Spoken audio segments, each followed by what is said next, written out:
नमस्कार दोस्तों, स्वागत है आप सबका हमारे YouTube चैनल पर। आइए डालते हैं एक नजर दिन भर की 10 बड़ी खबरों पर। किरकिरी होने के बाद नागार्जुन ने पूरी की फैन की मुराद, जिसे बॉडीगार्ड ने मारा धक्का, उसे लगाया गले। बीते दिनों साउथ इंडस्ट्रीज के लोकप्रिय अभिनेता नागार्जुन का एक वीडियो सोशल मीडिया पर खूब वायरल हुआ। इसमें वे मुंबई एयरपोर्ट से निकल कर आ रहे थे। इस दौरान एक दिव्यांग प्रशंसक उनसे मिलने के लिए दौड़ा, लेकिन नागार्जुन के बॉडीगार्ड ने प्रशंसक को न सिर्फ रोक दिया बल्कि उसे धक्का भी मारा। इसका वीडियो सोशल मीडिया पर तेजी से वायरल हुआ और लोगों ने नागार्जुन की आलोचना की। वीडियो वायरल होते देख नागार्जुन ने सोशल मीडिया पर माफी मांगी। अब उन्होंने इस प्रशंसक से मुलाकात भी की है। नागार्जुन के बॉडीगार्ड ने जिस दिव्यांग प्रशंसक को धक्का मारा था, अभिनेता आज उनसे मिलते नजर आए हैं। उनका एक वीडियो सामने आया है जो विरल भियानी के इंस्टाग्राम अकाउंट से साझा किया गया है।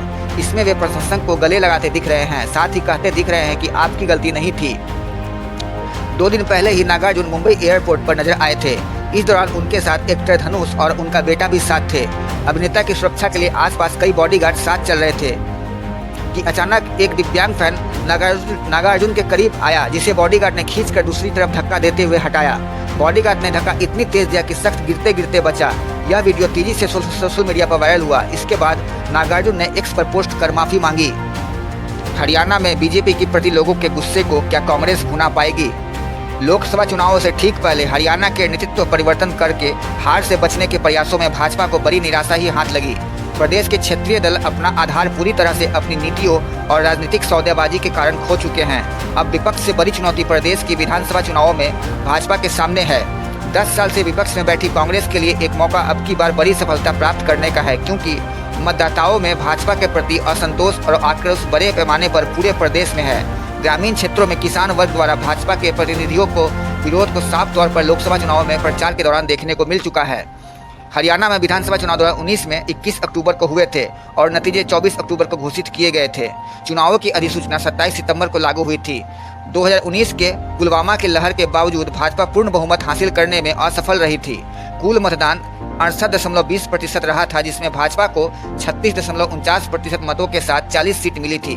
कांग्रेस को 28.08% के साथ 31 सीट। क्षेत्रीय पार्टी इनेलो से टूटकर नई पार्टी जन नायक जनता पार्टी को 14.80% मत के साथ 10 सीट। बहुजन समाज पार्टी को 4.21% कोई सीट नहीं मिली और कभी प्रदेश की सत्ता में रही इनेलो को केवल 2.44% ही मत प्राप्त हुए थे, जिसके चलते केवल एक सीट पर सीमित हो गई थी। हरियाणा के राजनीतिक धरातल को जिलावार समझा जाए तो अम्बाला डिवीजन में पंचकुला में 2 सीट, अम्बाला 4, यमुनानगर में 4, कुरुक्षेत्र में 4 सीटें आती हैं। करनाल डिवीजन में करनाल जिला की 5, कैथल की 4, पानीपत की 4 सीटें आती हैं। रोहतक डिवीजन में सोनीपत की 6, रोहतक की 4, झज्जर की 4, चरखी दादरी की 2 और भिवानी में 4 सीटें आती हैं। नाबालिग के साथ यौन उत्पीड़न के मामले में बुद्ध बॉय दोषी करार, अब 1 जुलाई को सुनाई जाएगी सजा। नेपाल की एक अदालत ने बुद्ध बॉय के नाम से मशहूर आध्यात्मिक नेता को यौन उत्पीड़न के आरोप में दोषी ठहराया। बुद्ध बॉय के नाम से प्रचलित राम बहादुर बामजन को जनवरी में नाबालिग के साथ यौन उत्पीड़न के अलावा अपने 4 भक्तों के गायब होने के मामले में गिरफ्तार किया गया था। सरलाही जिला न्यायालय ने एक जज ने उसे दोषी करार दिया है। कोर्ट ने बताया कि सजा 1 जुलाई को सुनाई जाएगी। 33 वर्षीय राम बहादुर बामजन को उसके भक्त गौतम बुद्ध का अवतार मानते हैं। उसके भक्तों का मानना है कि बुद्ध बॉय महीनों तक पानी, नींद और भोजन के बिना ध्यान कर सकता है। हालांकि कुछ पत्रकारों ने उसे ध्यान के दौरान कुछ खाते और सोते हुए भी रिकॉर्ड किया था। 2010 में उसके खिलाफ दर्जनों हमले की शिकायतें दर्ज की गई थी। इस पर सफाई पेश करते हुए बुद्ध बॉय ने बताया था कि ध्यान के दौरान परेशान करने के कारण उसे अपने भक्तों को पीट दिया था। नेपाल की केंद्रीय जांच ब्यूरो ने उसे इस साल काठमांडू के बाहरी इलाके के एक घर से गिरफ्तार किया था। पुलिस ने बताया कि गिरफ्तारी के दौरान उन्होंने $2,27,000 मूल्य के नेपाली बैंक नोट और $23,000 मूल्य की अन्य विदेशी मुद्राएं जब्त की थी। इन आरोपों के बाद भी राम बहादुर बामजन के पास अभी भी भक्तों की एक बड़ी संख्या है। एक समय करीब 10,000 भक्त जंगल में उसके ध्यान के चमत्कार को देखने के लिए एकत्रित हुए थे। 16 साल की उम्र में वह 9 महीनों के लिए गायब हो गया था, जिसके बाद उसके भक्तों ने उसकी वापसी के लिए प्रार्थना की थी। क्या बिखर जाएगा शिरोमणि अकाली दल? सुखबीर बादल पर इस्तीफे का दबाव। पंजाब में शिरोमणि अकाली दल टूटने के कगार पर पहुंच गया है। लोकसभा चुनाव के बाद पार्टी में गुटबाजी चरम पर पहुंच गई है। पार्टी के एक गुट ने मंगलवार को बैठक कर अध्यक्ष सुखबीर सिंह बादल से इस्तीफा मांगा। लोकसभा चुनाव में जबरदस्त हार के लिए नेताओं ने सुखबीर को ही जिम्मेदार ठहराया। हालांकि दूसरे गुट ने बैठक कर सुखबीर के नेतृत्व में विश्वास जताया। अकालियों के दोनों गुटों ने अपनी समानांतर बैठकें मंगलवार को की। पार्टी के वरिष्ठ नेताओं ने अपनी बैठक जालंधर में की, जबकि खुद बादल ने चंडीगढ़ में पार्टी के जिला अध्यक्षों के साथ बैठक की। असंतुष्ट गुट ने बैठक के बाद मीडिया से कहा कि वे लोग 1 जुलाई से शिरोमणि अकाली दल बचाओ आंदोलन शुरू करने जा रहे हैं। सुखबीर बादलों समर्थकों से इसे भाजपा समर्थक नेताओं की जमात कहा। उन्होंने कहा कि भाजपा के इशारे पर अकाली दल को कमजोर किया जा रहा है। वरिष्ठ अकाली नेता प्रेम सिंह चंदूमाजरा ने कहा कि पार्टी में जल्द से जल्द नेतृत्व परिवर्तन होना चाहिए। चंदूमाजरा ने जालंधर की बैठक में हिस्सा भी लिया। पूर्व सांसद प्रेम सिंह चंदूमाजरा ने कहा कि पार्टी कार्यकर्ताओं की भावनाओं को स्वीकार करते हुए सुखबीर को इस्तीफा देना चाहिए। उन्हें पार्टी अध्यक्ष ऐसे व्यक्ति को बनाना चाहिए जो अकाली दल को मजबूत कर सके और राजनीति और धर्म के बीच संतुलन बनाए रख सके। जालंधर बैठक की खास बात यह थी कि अकालियों के सारे बड़े नेता इसमें मौजूद थे, जिसमें शिरोमणि गुरुद्वारा प्रबंधक समिति की पूर्व प्रमुख बीबी जागीर कौर, पूर्व मंत्री परमिंदर सिंह ढिंढसा, पूर्व विधायक सिकंदर सिंह मल्लूका और सुरजीत सिंह रखड़ा प्रमुख हैं। यानी अकालियों के सारे वरिष्ठ नेता अब सुखबीर के खिलाफ हो गए हैं। पुणे पोर्ट्स केस में नाबालिग रिमांड आदेश अवैध, बॉम्बे कोर्ट ने कहा रिहा करें। पुणे के जिस पोर्ट्स दुर्घटना मामले में एक समय पूरे देश को झकझोर दिया था, उस मामले में अब बॉम्बे हाईकोर्ट का रोचक फैसला आया है। इसने मंगलवार को पुणे पोस्ट दुर्घटना मामले में नाबालिग आरोपी को रिहा करने का आदेश दिया। इसने उसे पर्यवेक्षण गृह में भेजने के रिमांड आदेशों को रद्द करने की मांग करने वाली बंदी प्रत्यक्षीकरण याचिका को स्वीकार कर लिया। महाराष्ट्र के पुणे में पिछले महीने पोर्ट्स कार से 2 लोगों को कुचलने का यह मामला तब काफी ज्यादा सुर्खियों में आ गया था, जब आरोपी नाबालिग को स्थानीय अदालत ने जमानत दे दी थी। आरोपी को ट्रैफिक पुलिस के साथ कुछ दिन काम करने और दुर्घटना पर निबंध लिखने जैसी सजा दी गई थी। इस तरह कोर्ट ने वारदात के 15 घंटे बाद ही आरोपी को जमानत दे दी थी। रियल एस्टेट एजेंट का नाबालिग बेटा दोस्तों के साथ पार्टी कर अपनी पोर्ट्स कार से लौट रहा था। आरोप है कि वह नशे में था और उसकी पोर्ट्स कार काफी ज्यादा तेज थी। पुणे में काम करने वाले मध्य प्रदेश के 2 इंजीनियर 24 वर्षीय अनीस अवधिया और अश्विनी कोष्टा दोस्तों के साथ एक समारोह में भाग लेने के बाद बाइक पर लौट रहे थे। पोर्ट्स ने बाइक को टक्कर मार दी थी। कोर्ट ने नाबालिग के लिए दुर्घटनाओं पर निबंध लिखने, शराब पीने की आदत का इलाज कराने और काउंसलिंग सेशन लेने की शर्त रखी। किशोर को 15 दिनों के लिए येरवदा में ट्रैफिक पुलिस के साथ काम भी करने को कहा। लोगों के आक्रोश के बीच न्याय बोर्ड ने अपने आदेश में संशोधन किया और किशोर को निगरानी गृह में भेज दिया। इस बीच पुलिस की जांच में उसके परिवार के सदस्यों द्वारा मामले को दबाने के चौंकाने वाले प्रयास सामने आए। जांच में पाया गया कि किशोर की रिपोर्ट में हेरफेर करने के लिए खून के नमूनों को बदल दिया गया था। परिवार के ड्राइवर को धमकाया गया था और दोष लेने के लिए कहा गया था। जैसे जैसे जाँच आगे बढ़ी, पुलिस ने लड़के के माता पिता और उसके दादा को गिरफ्तार कर लिया। बाद में आरोपी लड़के की आंटी ने बॉम्बे हाई कोर्ट में फैसले को चुनौती दी। अदालत ने कहा, हम बंदी प्रत्यक्षीकरण को स्वीकार करते हैं और उसकी रिहाई का आदेश देते हैं। हम कानून से बने हैं। किशोर न्याय अधिनियम के उद्देश्य और अपराध की गंभीरता के बावजूद उसे वयस्कों से अलग किसी भी बच्चे के रूप में माना जाना चाहिए। अदालत ने कहा कि नाबालिग आरोपी से पहले से ही पुनर्वास के तहत है, जो एक प्राथमिक उद्देश्य है और उसे एक मनोवैज्ञानिक के पास भेजा गया है। मनोवैज्ञानिक जाँच जारी रहेगी। इजराइल की नई चेतावनी, जल्द गाजा में हमास शासन का होगा खात्मा, जाने फिर कौन चलाएगा यहाँ की सरकार। हमास और इजराइल पिछले 8 महीने से जंग लड़ रहे हैं। इजराइल द्वारा हमास को खत्म करने का संकल्प गाजा पट्टी के लोगों पर भारी पड़ रहा है। गाजा में पैदा हुई मानवीय परिस्थितियों को लेकर दुनिया भर के लोगों का आक्रोश बढ़ता जा रहा है। वहीं इजराइल अपने लक्ष्य पर डटा हुआ है। उसका कहना है कि वह जल्द ही उत्तरी गाजा में हमास शासन को बदलने की योजना लागू करेगा। इजराइल के राष्ट्रीय सुरक्षा सलाहकार तजाजी हमबेगी ने मंगलवार को रिचमैन विश्वविद्यालय के वार्षिक हर्जलिया सम्मेलन में भाग लिया।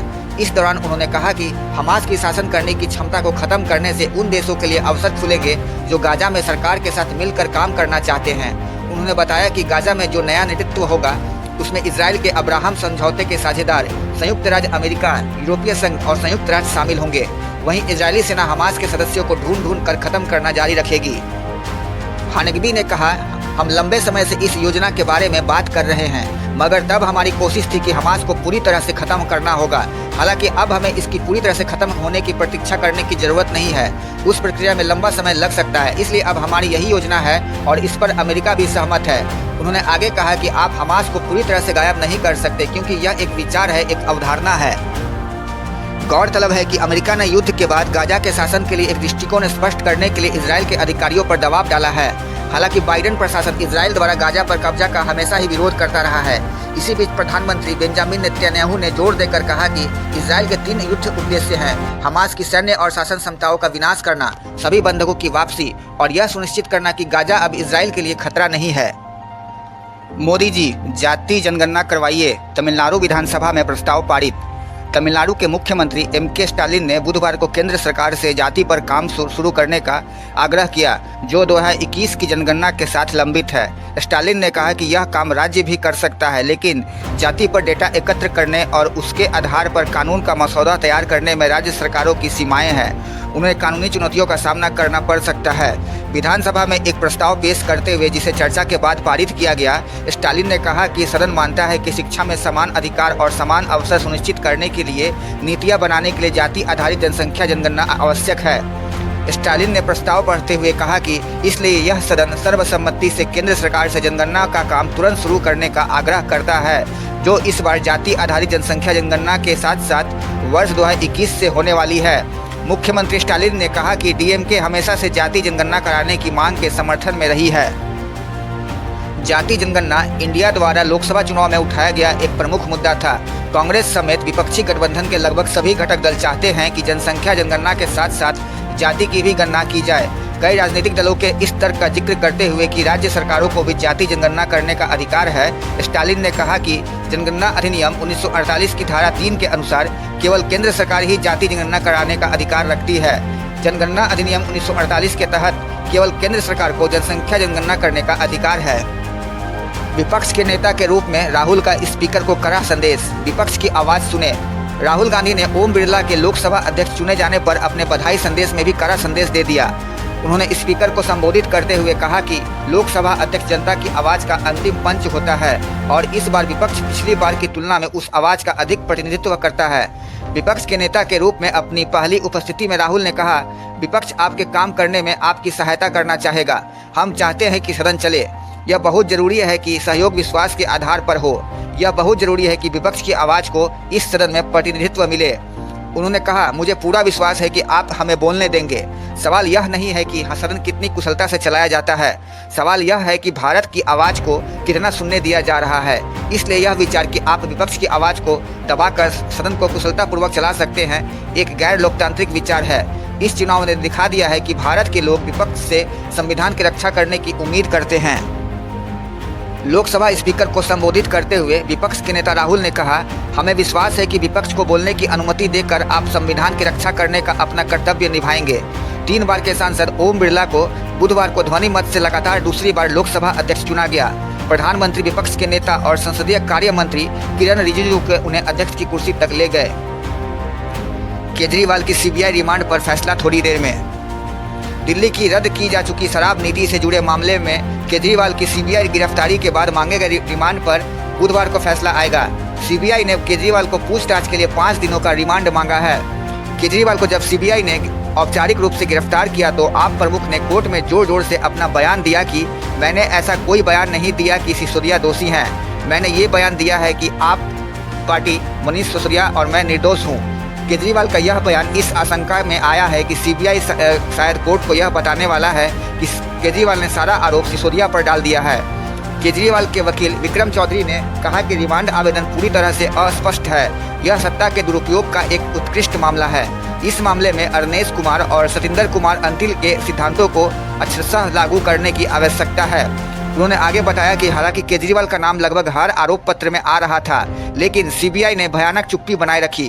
उन्होंने आगे कहा कि सीबीआई द्वारा गिरफ्तारी का समय गिरफ्तारी की अवैधता की ओर इशारा करता है। आप नेता संजय सिंह ने कहा, पहली बार अरविंद केजरीवाल जी को गवाह के तौर पर 16 अप्रैल 2023 को बुलाया गया था।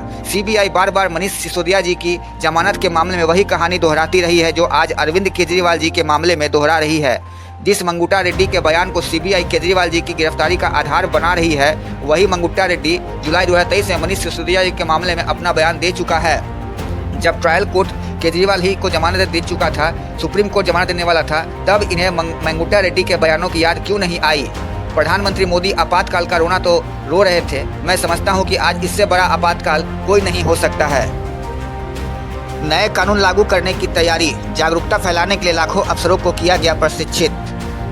केंद्रीय गृह मंत्रालय अगले हफ्ते से 3 नए आपराधिक कानून लागू करने की तैयारी कर रही है। इसके लिए जमीनी स्तर के 40 लाख पदाधिकारियों को प्रशिक्षित किया गया है। इससे यह सुनिश्चित किया जा सकेगा कि लोग कानूनों के बारे में जागरूक रहे और इनका असर हर किसी पर, खास तौर पर महिलाओं और बच्चों पर पड़े। 5.65 लाख से ज़्यादा पुलिस, जेल, फोरेंसिक, न्यायिक और अभियोजन अधिकारियों को भी 3 नए कानूनों भारतीय न्याय संहिता 2023 भारतीय नागरिक सुरक्षा संहिता 2023 और भारतीय साक्ष्य अधिनियम 2023 के बारे में प्रशिक्षित किया गया। 1 जुलाई से लागू होने वाले ये कानून ब्रिटिश काल के भारतीय दंड संहिता IPC, दंड प्रक्रिया संहिता CRPC और भारतीय साक्ष्य अधिनियम की जगह लेंगे। सूत्रों ने बताया, चूंकि नए आपराधिक कानूनों में जांच, मुकदमे और अदालती कार्रवाई में प्रौद्योगिकी पर जोर दिया गया है, इसलिए राष्ट्रीय अपराध रिकॉर्ड ब्यूरो ने मौजूदा अपराध और आपराधिक ट्रैकिंग नेटवर्क और सिस्टम एप्लीकेशन में 23 संशोधन किए हैं, जिसके तहत सभी मामले अब हर थाने में दर्ज किए जा सकते हैं। NCRB में नई प्रणाली के लिए राज्यों और केंद्र शासित प्रदेशों को तकनीकी मदद भी प्रदान कर रहा है। उसने नए आपराधिक कानूनों के क्रियान्वयन में राज्यों और केंद्र शासित प्रदेशों की निरंतर मदद के लिए 36 सहायता टीमों और कॉल सेंटर्स का गठन किया है। पुलिस अनुसंधान और विकास ब्यूरो ने क्षमता निर्माण के लिए सभी प्रशिक्षित मॉड्यूल बनाए हैं और उन्हें सभी हितधारकों के लिए साझा किए हैं। ब्यूरो ने 250 प्रशिक्षण कार्यक्रम, वेबिनार और सेमिनार भी आयोजित किए, जिनमें 40,317 अधिकारियों और कर्मियों को प्रशिक्षित किया गया। अब तक के लिए बस इतना ही। ऐसे ही और वीडियो के लिए बने रहिए हमारे साथ। अगर आपको हमारा ये वीडियो पसंद आया तो प्लीज लाइक एंड सब्सक्राइब जरूर करें और हाँ, कमेंट्स में अपनी राय देना ना भूलें। आपकी राय हमारे लिए बहुत ही महत्वपूर्ण है। धन्यवाद।